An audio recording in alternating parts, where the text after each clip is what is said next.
Trouvez-nous ces deux versets qui disent ceci dans l'une des traductions.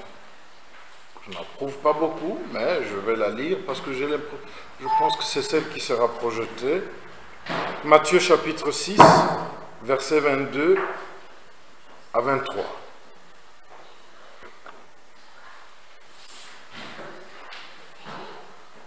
L'œil est la lampe du corps.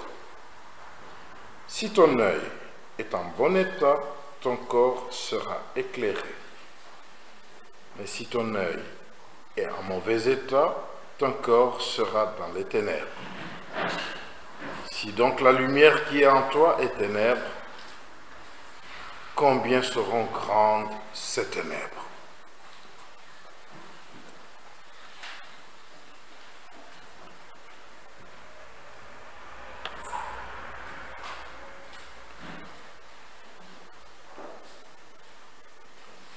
Le Seigneur dit quelque chose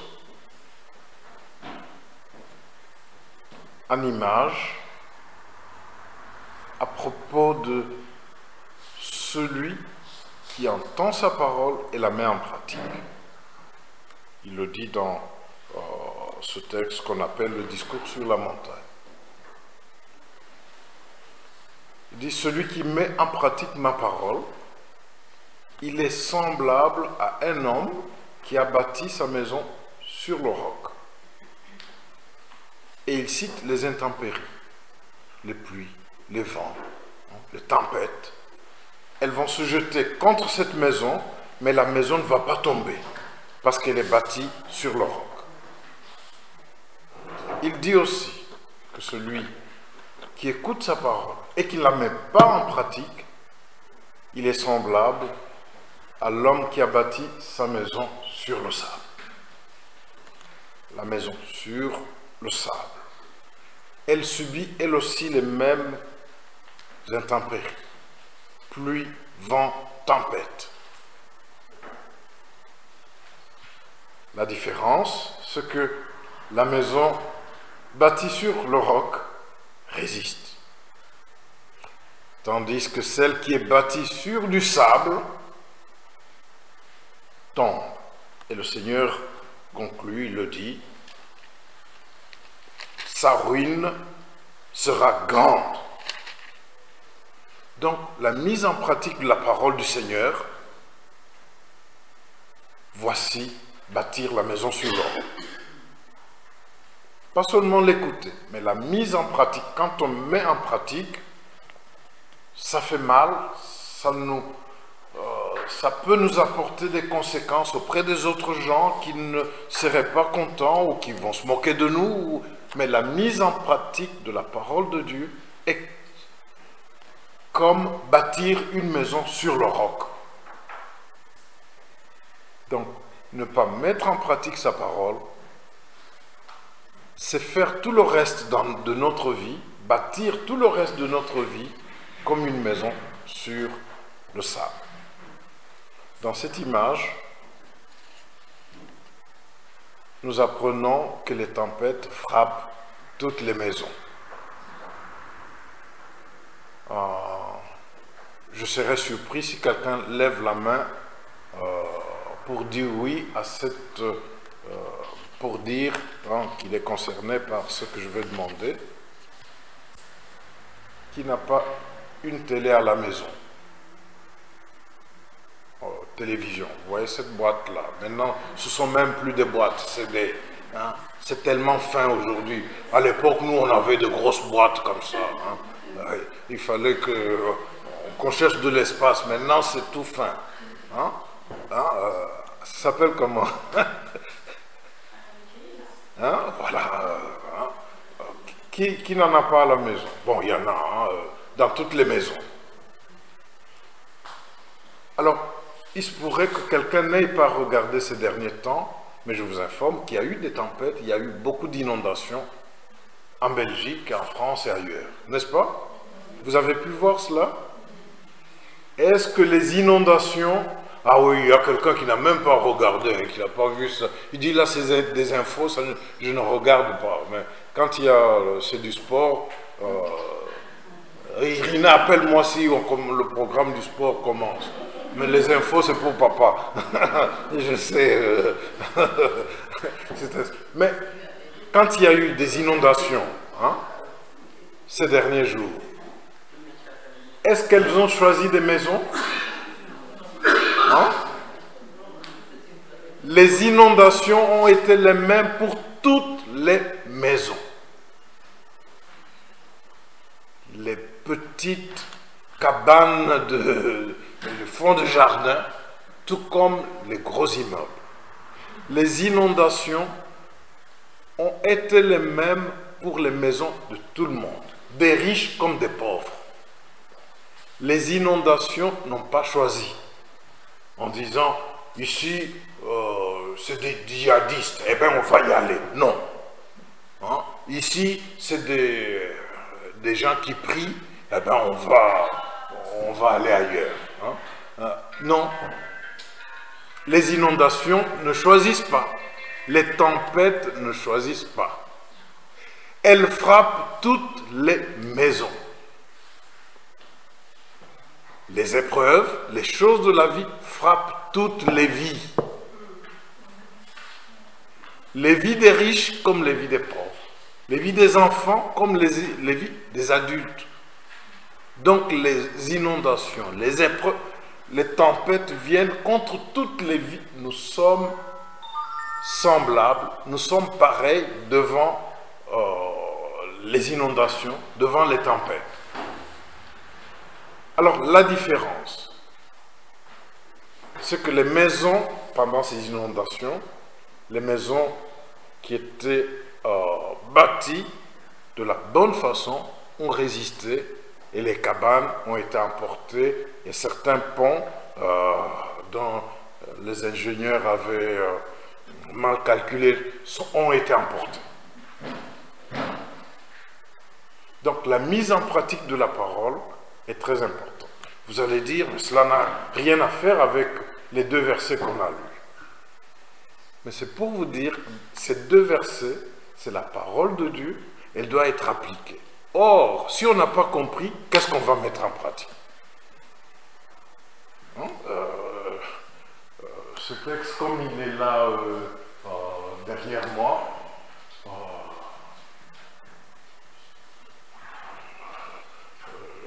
je me demande s'il nous aide à comprendre, si nous comprenons le texte tel qu'il est là.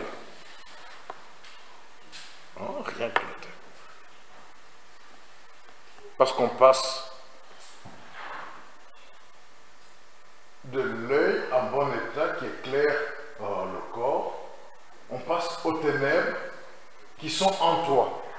Il y a encore un œil dedans pour éclairer dedans. Vous voyez, le langage n'est pas facile. C'est un langage imagé. Hein? Et c'est en image encore ce que nous avons dans ces deux versets qui sont courts. Je me souviens, les versets qui précèdent ont été l'objet de ma prédication. C'était ma dernière prédication sur ces versets-là, à l'occasion d'un deuil qui avait frappé notre communauté au travers d'une famille. Et le jour des funérailles, j'ai prêché sur les versets qui précèdent. Mettez-les, nous allons les lire. Cédric, les techniciens, je ne sais pas s'ils sont endormis. Verset 19 à 21. Voilà les versets qui précèdent, qui ont fait l'objet d'une méditation parmi nous. Ne vous amassez pas des trésors sur la terre, où la teigne et la rouille détruisent, où les voleurs percent et dérobent. Mais amassez-vous des trésors dans le ciel, où la teigne et la rouille ne détruisent point, où les voleurs ne percent ni ne dérobent. Car là où est ton trésor, là aussi sera ton cœur.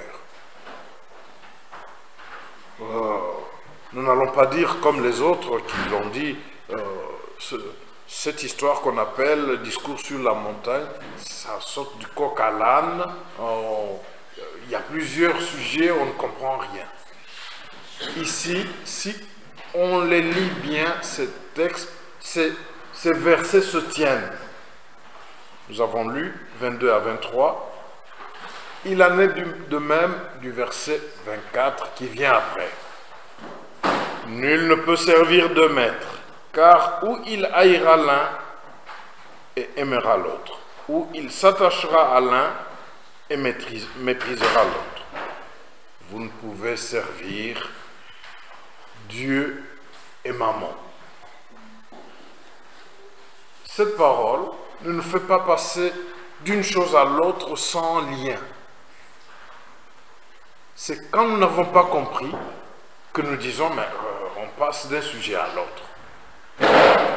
C'est pourquoi j'ai commencé par dire, la mise en pratique est importante, c'est comme bâtir, mise en pratique de la parole.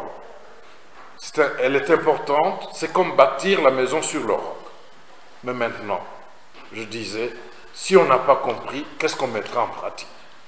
Et dans ce texte, qu'est-ce qu'on mettra en pratique dans les deux versets qui nous concernent aujourd'hui?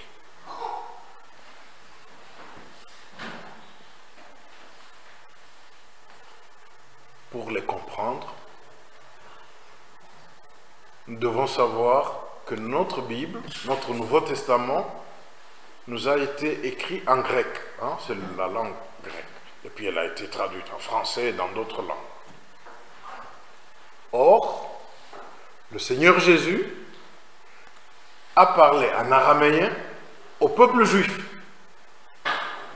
C'est deux mondes différents. La manière de dire des choses est différente. Ce qu'il a dit en araméen nous a été traduit en grec, c'est très bien, on a écrit en grec ce que Jésus a dit, et ça a été traduit en français, c'est très bien, nous connaissons tous les vocabulaires, hein, tous les termes qui sont dans ces deux versets-là. Hein. Si je fais le tour ici de mes amis qui sont derrière, là, les champions du dico, hein, comme ils me disent, connaissent le dictionnaire, ils vont me dire nul. Non, non, c'est plus là. Hein, versets 22 à 23. Hein. Ils vont me dire l'œil, mais l'œil c'est un organe, voilà, on en a deux chacun de nous. Hein. Ils vont me dire ça. La lampe, ils vont dire, mais la lampe on connaît, hein. Lampe électrique, et puis lampe. Le corps, mais on connaît, le corps, il a ce... Donc, il n'y a pas de mots trop compliqués dedans. Mais est-ce que cela veut dire que c'est facile à comprendre, qu'on a compris? Non. Je ne pense pas qu'on puisse prétendre que c'est si clair. Hein? Regardez bien, c'est en français, ce n'est pas du grec. Hein? Jésus a parlé en araméen aux Juifs. Le texte nous est parvenu en grec, et il a été traduit en français et dans d'autres langues. Maintenant que nous lisons cela en français, est-ce que c'est compréhensible? Qu'est-ce qu'on va mettre en pratique dedans? Donc, pour mettre en pratique, il faut comprendre ce que le Seigneur dit. Et pour comprendre ce qu'il y a dans ces versets, il nous faut dire ce que je viens de dire. Il a parlé en araméen aux Juifs. Or, les Juifs avaient comme référence, comme Bible, hein, ce que nous appelons aujourd'hui l'Ancien Testament. Donc, c'est l'Ancien Testament, et puis le reste, hein, le Nouveau Testament, parce que le Nouveau Testament, c'est aussi, hein, ce sont des écrits juifs. Quand je dis cela, j'ai entendu certaines personnes être choquées quand je dis l'évangile de Matthieu ou ce sont des écrits. Je dis, mais c'est pas possible. Nous, on n'est pas des juifs, on est chrétiens. Mais c'était des juifs. Ils ont écrit sur quelque chose qui appartient à leur religion, c'est la religion juive. Jésus n'a pas créé une religion. Hein? Donc, il nous faut aller dans l'Ancien Testament pour comprendre ce qu'il y a derrière cette image de l'œil qui devient la lampe du corps. Afin de comprendre pourquoi il va passer aux ténèbres qui sont en toi, qui sont dedans. Ce n'est pas qu'ils sortent du coq à l'âne, c'est danser des Juifs, dans la manière de parler de Jésus, qu'on trouve le lien véritable qu'il y a entre ces mots qui sont là en français et qui ne nous aident pas à comprendre ce que Jésus veut dire. Ça, c'est une chose. Donc, revenir à l'Ancien Testament, à la manière dont les Juifs s'exprimaient, qui se trouve dans notre Bible, pour comprendre ce qu'il y a derrière. L'autre chose, c'est qu'il y a image, et on doit aller derrière l'image pour comprendre ce que le Seigneur veut dire. Pourquoi je dis tout cela? Parce qu'ici aussi, nous avons quelque chose à mettre en pratique dans ce texte qui n'est pas facile à comprendre, même si tous les mots en français sont faciles à saisir et à définir.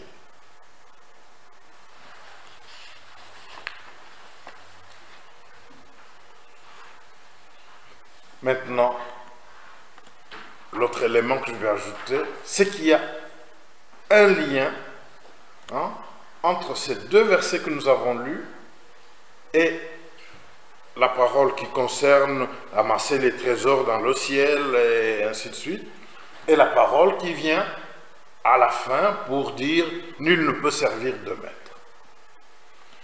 Ce lien, nous n'allons le comprendre qu'en comprenant, en partant du parler de Jésus dans sa langue, l'araméen, et des Juifs dans l'Ancien Testament. Le lien se trouve dans la bienveillance.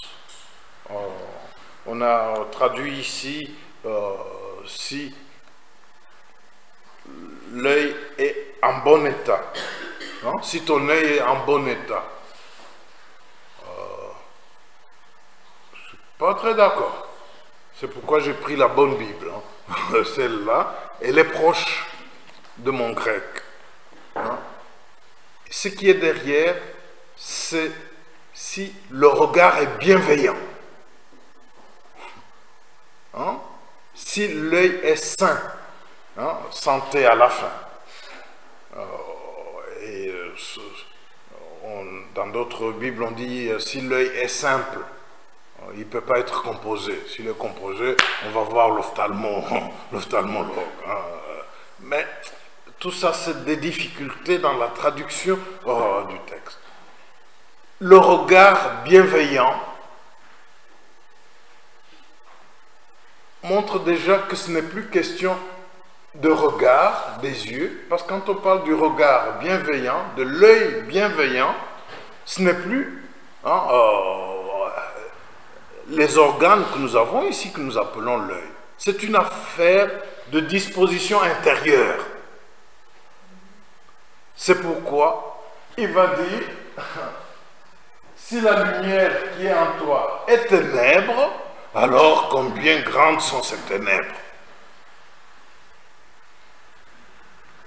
Le regard bienveillant nous ramène au cœur, nous ramène aux dispositions intérieures,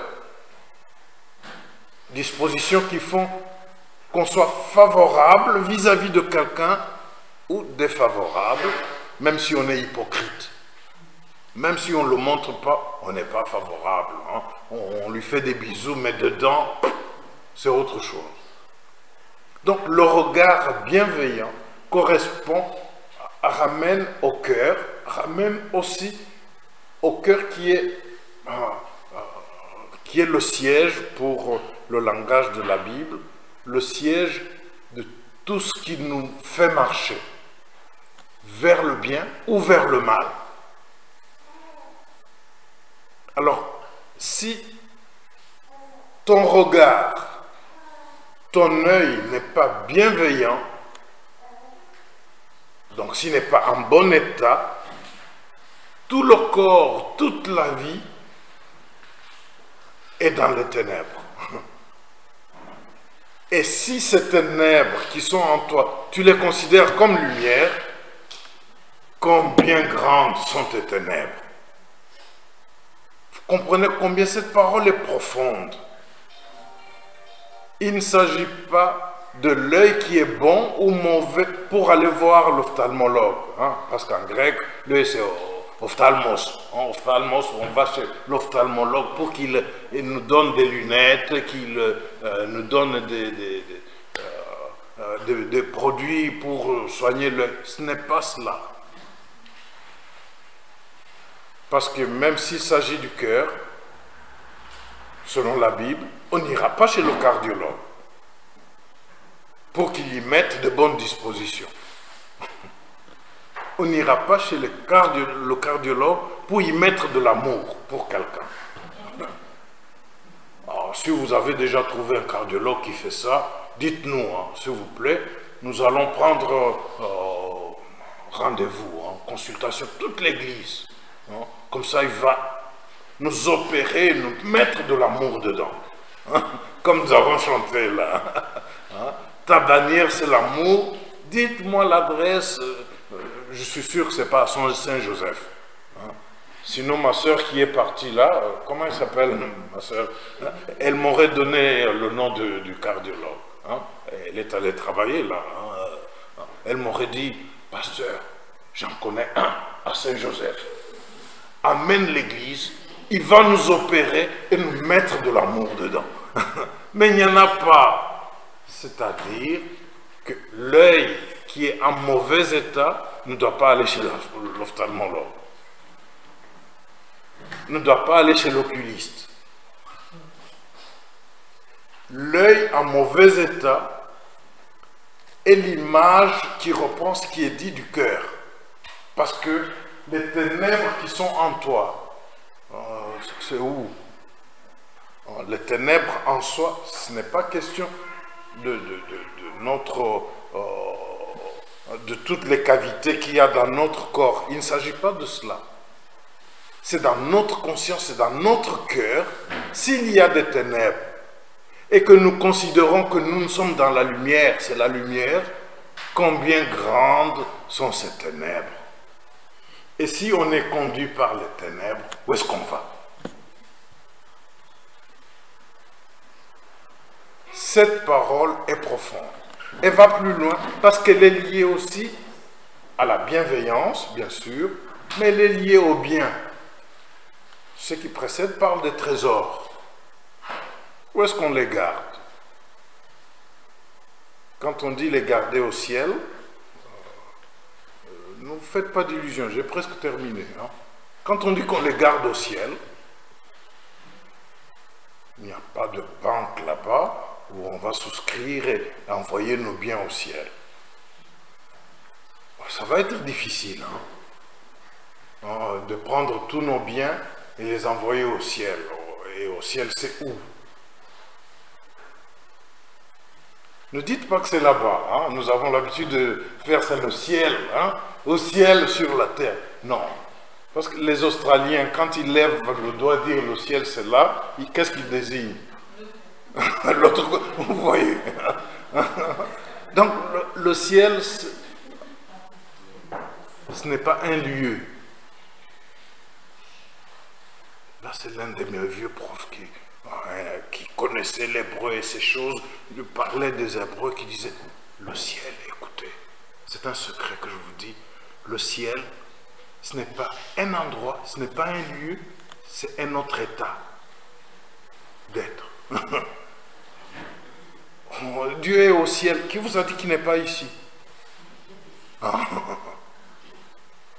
Et pour être en communion avec lui, on ne va pas au ciel. C'est ici où il est. Donc c'est un autre état, c'est d'autres dispositions.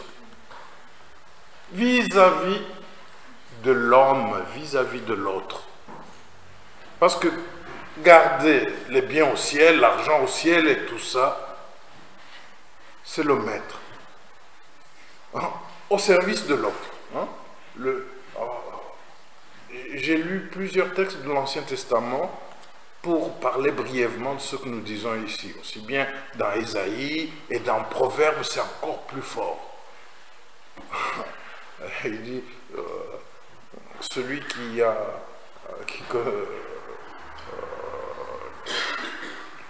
qui a le cœur large doit jeter son pain sur la main et ça lui reviendra. Et ça, dans le même sens que l'œil et le mot qui est utilisé, l'œil en bon état, c'est la même chose. C'est pourquoi je vous disais, l'Ancien Testament nous éclaire pour qu'on comprenne l'araméen ou ça nous aide à comprendre ces choses. Mais je vais aller vite. Le Seigneur Jésus dit, quand viendra le Fils de l'homme, et là c'est le texte très fort qui concerne la fin des temps, il dira aux uns, ouais, vous êtes bien habillés, c'est très bien, hein. Vous avez des nouveaux baskets là, hein, de la dernière marque là, je sais pas comment, c'est très bien, mais mettez-vous à gauche. D'autres, bon, c'est pas à cause de vos cravates, mais mettez-vous à droite. Ceux qui sont à gauche, vous allez dans le feu. Et notre langage du châtiment. Pourquoi? Quand j'étais malade, vous m'avez visité. Quand j'étais en prison, vous êtes venu vers moi. Quand j'avais faim, vous avez dépensé vos euros pour me donner à manger. Quand j'avais pas de vêtements, vous avez dépensé votre argent pour m'acheter des vêtements. Ou vous avez pris vos vêtements que vous aviez pour que je porte. Et ces gens vont dire, mais quand est-ce que nous l'avons fait? Et chaque fois que vous l'avez fait à ce petit, à cette personne vulnérable qui était dans le besoin, c'est à moi que vous l'avez fait. Garder au ciel, ce n'est pas ouvrir de compte bancaire à Panama. Hein? On en parle ces derniers temps. Hein? Bon, chez nous en Belgique, on fait bien les choses. Hein? Nous en avons 700, c'est pas 32, mais on ne veut pas en parler. Allez, allez, taisez-vous. On va de l'avant, et on doit travailler pour être riche, ceci, cela. Garder au ciel, c'est pas ouvrir un compte à Panama, ni dans des banques ici. Gardez très bien ici, parce que ce soit ici ou à Panama, il y a la rouille, il y a les voleurs. Et, pour moi qui viens d'un pays où il y a des gens qui ont gardé de l'argent ailleurs, ils ont tout perdu. Dès qu'ils sont morts, leurs enfants n'ont même pas récupéré. Les voleurs, la rouille, c'est littéralement cela qui est la réalité de ces gens. Donc, garder au ciel, ce n'est pas demander aux Américains de mettre vos biens dans leur navette spatiale pour amener là-bas. Là-bas où, en plus? Sur la Lune? La Lune, c'est pas le ciel. Il n'y a même pas d'air. On ne peut pas respirer là. Quand ils y vont, ils doivent être... Vous voyez comment ils étaient, hein, ces Américains, là, les Armstrong et consorts. Vous voyez tous ceux qui vont en espace, ils ne vont pas se promener comme ça. Ce n'est pas le ciel. Parce qu'ils ont besoin de l'air qui est sur Terre pour vivre là-bas. Donc gardez vos biens, votre argent, tout ça au ciel. C'est le céder à Dieu. Or, Dieu n'a pas besoin de l'argent, de notre argent. Dieu n'a pas besoin de nos vêtements. Mais le Fils de l'homme dit, quand vous avez dépensé votre argent pour celui-là, qui n'en a pas, c'est à moi que vous l'avez fait. Garder au ciel, c'est regarder qui est dans le besoin. Quel est le besoin maintenant? On peut même en venir aux besoins de l'Église. Garder au ciel, ce n'est pas... c'est ici, c'est visible. Et le Seigneur dira à d'autres, vous m'avez fait cela, entrez dans le bonheur qui vous a été préparé. Le ciel, c'est ici. Ce texte concerne notre façon de voir, hein, comment nous voyons Et on ne voit pas avec les yeux, avec notre cœur, comment nous apercevons le malheur, la misère des autres, les besoins des autres, même les besoins de l'Église, comment nous les voyons et comment nous répondons. Car nul ne peut servir deux maîtres. Ou il haïra l'un et aimera l'autre, ou il s'attachera à l'un et méprisera l'autre. Vous ne pouvez garder et sur la terre et au ciel. C'est-à-dire, nous l'avons chanté, je dis, est-ce que nous comprenons la profondeur de ces choses? À toi, j'abandonne tout ce que j'appelle mien. Garder au ciel, c'est bien cela. Ne pas servir de maître, c'est bien cela. Souvent, nous sommes au service de ce que nous avons. Nous sommes des serviteurs, nous souffrons tellement pour notre argent que nous avons. Il nous fait souffrir, il devient le maître. Nous souffrons tellement pour nos biens que nous avons, ces biens deviennent nos maîtres. Nul ne peut servir de maître.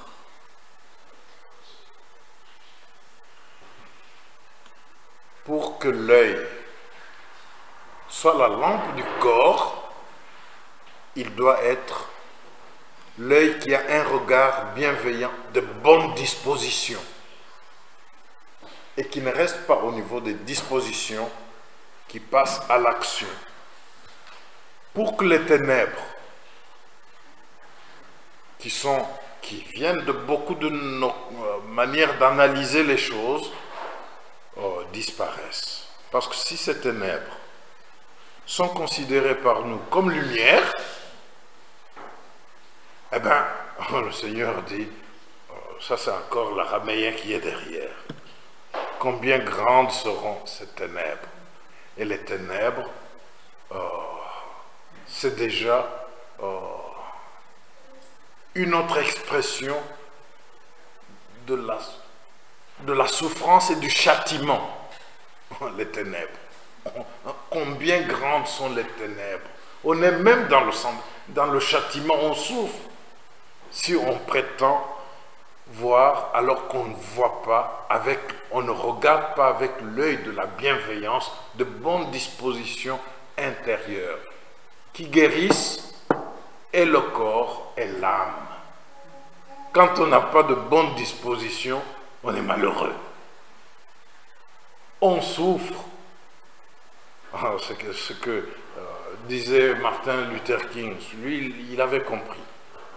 Et c'est peut-être pour cela que les méchants l'ont tué. Ça veut dire, c'est tellement dur de vivre avec autre chose en soi que l'amour. C'est tellement dur d'être rempli de haine, de mépris, c'est tellement dur. Ça détruit le corps, ça détruit l'être intérieur, psychique. C'est terrible de vivre avec autre chose que l'amour et la bienveillance. Ayons le regard bienveillant. Regardons-nous, ayons le regard bienveillant, l'un avec l'autre. Mes filles, Clara, moi je connais leur nom, hein, ce sont mes filles. Moi j'ai un regard bienveillant, regarde comme tu te regardes, et toi aussi. Hein? Qu'est-ce qu'il est méchant, qu'est-ce qu'il est comme ça, on m'a dit, et d'ailleurs, il est comme... Non, être bienveillant, on est libéré. On est tellement bien quand on est bienveillant, quand on est rempli d'amour dans son cœur. Quand notre regard bienveillant nous conduit aux actions bienveillantes, aux paroles bienveillantes qui édifient et non qui démolissent les autres, surtout dès qu'ils tournent dos. Après avoir reçu des bisous, hein, dès qu'ils tournent dos, le regard bienveillant, c'est l'affaire du cœur et le Seigneur nous attend sur ce point-là. Mettons en pratique la parole, ainsi nos maisons seront bâties sur le roc, parce que les tempêtes sont pour tout le monde. elles sont pour tout le monde, elles ne nous épargneront pas. Alors mettons en pratique la parole, nous serons comme ceux qui auraient bâti leur maison sur le roc. La pluie viendra, la tempête viendra, le vent violent viendra, mais la maison restera parce qu'elle sera bâtie sur le roc. Amen. Amen.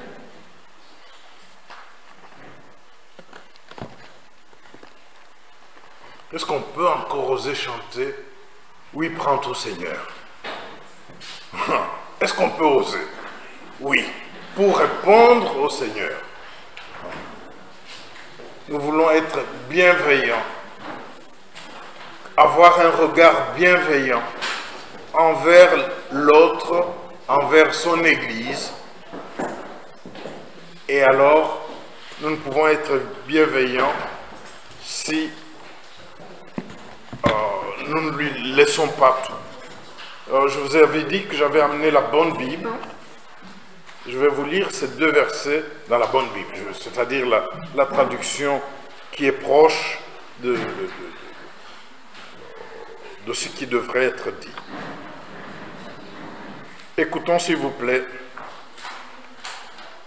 La lampe du corps, c'est l'œil. Si ton œil est sain, c'est-à-dire pur, ton corps tout entier est dans la lumière.